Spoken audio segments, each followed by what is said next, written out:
गीता अध्याय नंबर 18 के श्लोक नंबर 62 में कहा कि अर्जुन, तो सर्वभाव से उस परमेश्वर की शरण में जा, उसकी कृपा से तो परम शांति को और सनातन परम धाम को प्राप्त होगा। उसके लिए गीता अध्याय नंबर 4 के श्लोक नंबर 32 और 34 में कहा है कि वो तत्व ज्ञान स्वयं परमेश्वर आकर बोलते हैं और वो ज्ञान तत्वदर्शी संतों से जाकर समझ, उसके आधार से साधना करने से जब तेरा मोक्ष होगा।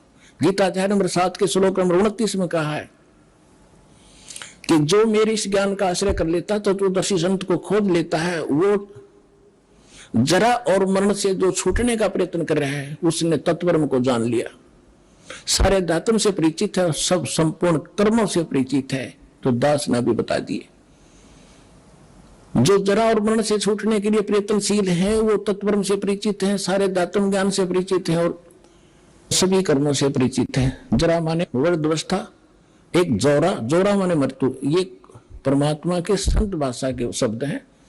जोरा माने मौत और जरा माने वृद्धावस्था और मृत्यु।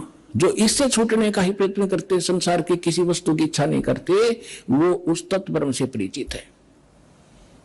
तो यहां फिर 8वें अध्याय के प्रथम मंत्र में अर्जुन ने पूछा कि किम तत्परम। 8वें अध्याय के 3रे श्लोक में गीता ज्ञानदाता ने कहा कि परम अक्षर ब्रह्म है।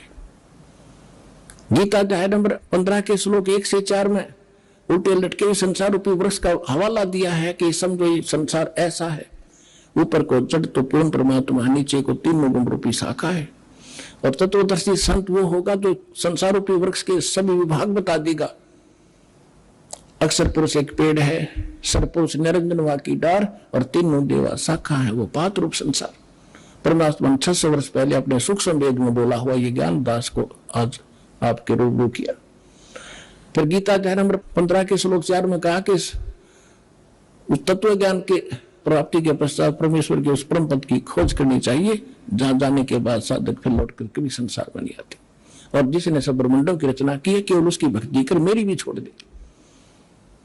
और गीता अध्याय नंबर 2 के श्लोक नंबर 12 में, गीता अध्याय नंबर 4 के श्लोक नंबर 5 और 9 में, गीता अध्याय नंबर 10 के श्लोक नंबर 2 में गीता ज्ञानदाता खुद कहता है तेरे और मेरे असंख्य जन्म हो लिए, आगे भी होते रहेंगे, मैं अविनाशी नहीं हूं।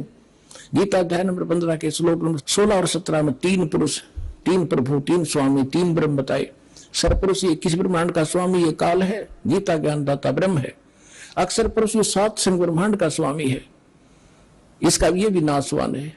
गीता अध्याय नंबर 15 के श्लोक 17 में कहा कि उत्तम पुरुष तो परमात्मा इति उदाहरत है, यह लोग तेरे में अविश्य विवर्ती अवैश्वर है, इन दोनों से भी अन्य है। सरपुरुष और अक्षर पुरुष से जो श्रेष्ठ परमात्मा इन दोनों से अन्य है। और वही 3 लोकों में प्रवेश करके इन सबका धारण पोषण वो जड़ से होता है।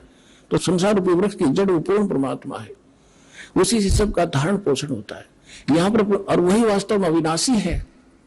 यहाँ एक भ्रम पैदा होता है। 15वें अध्याय के 18वें श्लोक में लिखा है, ये गीता ज्ञानदाता कहता है कि मैं अपने अंतर्गत 21 ब्रह्मांड में जितने भी प्राणी हैं उन सबसे उत्तम हूं, श्रेष्ठ हूं, इसलिए मैं लोक वेद दंत कथा के आधार से मैं पुरुषोत्तम प्रसिद्ध हो रहा हूं। आई एम नॉट पुरुषोत्तम। पुरुषोत्तम तो 15वें अध्याय के 17वें श्लोक में बता दिया कि उत्तम पुरुष है, यानी पुरुषोत्तमता कोई और है। उसके बारे में तत्वदर्शी संत जानते, उनसे पूछो। तो पुण्यात्मा ये है वो दास तत्वदर्शी संत। और अपना कल्याण करो।